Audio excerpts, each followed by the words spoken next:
Welcome to ఎన్టుడే news. ప్రతి క్షణం ప్రజల పక్షం. ప్రజలే దేవుళ్ళు అంటూ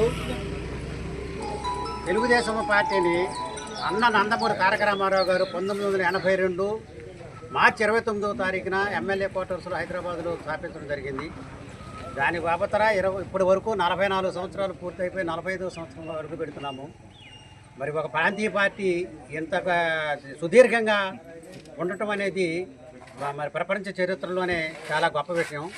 దానికి ఈ రోజున పోలవరం గ్రామంలో మరి అన్న ఎన్టీ రామారావు గారి విగ్రహం దగ్గర మరి ఆయన పార్టీ పుట్టిన రోజు సందర్భంగా అందరూ పోలవరం గ్రామ కాపురు అందరూ కూడాను మరి ఆడపడుచుతో సహా వచ్చి ఈ కార్యక్రమాన్ని జయప్రదం చేసినందుకు మరి పోలవరం గ్రామం తరఫునాను మరి పార్టీ తరఫునాను ధన్యవాదాలు తెలియజేస్తున్నాను. జోహార్. తెలుగుదేశం పార్టీ స్థాపించి 44 సంవత్సరాలు పూర్తయి 45వ సంవత్సరాలు అడుగు పెడుతున్న సందర్భంగా పోలవరం గ్రామ పార్టీ ఆధ్వర్యంలో అన్న నందమూరి స్వర్గీయ నందమూరి తారక రామారావు గారి విగ్రహానికి పూలమాల వేసి నివాళులర్పించడం జరిగింది పార్టీ తరఫున. అలాగే గ్రామ అభివృద్ధికి పార్టీ కార్యకర్తలను కలిసికట్టుగా పనిచేసి గ్రామ పార్టీని అభివృద్ధి తీసుకెళ్లాలని రాష్ట్ర పార్టీ హైకమాండ్ ప్రకారం ఈరోజు పార్టీ ఆవిర్భావ దినోత్సవం ఘనంగా జరుపుకుని నివాళులర్పించడం జరిగినది.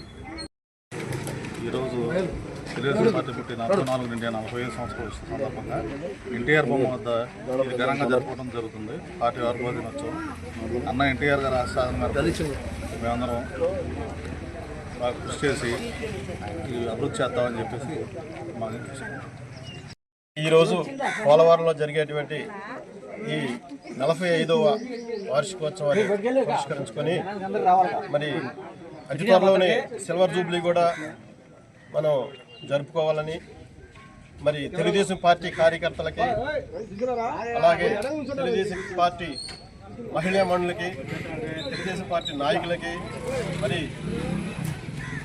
ముఖ్యంగా మన ఎర్ర హేమంత్ కుమార్ గారికి, ఎర్ర చెన్నయ్య గారికి, మరి చాగంటి పిచ్చిబాబు గారికి, నరసింహరావు గారికి, అలాగే రాయుడు గారికి కూడా ఈ శుభాకాంక్షలు. మరి పార్టీ యొక్క కార్యక్రమాలు మరి సేవా కార్యక్రమాలు కానివ్వండి, పార్టీలో ఉన్న జరిగేటువంటి సోషల్ మీడియా కార్యక్రమాలు కానివ్వండి, అన్నీ కూడా జనాల్లోకి తీసుకెళ్ళి ప్రతి ఒక్కటి పార్టీ కృషికి చేస్తారని చెప్పి వేడుకుంటున్నాం.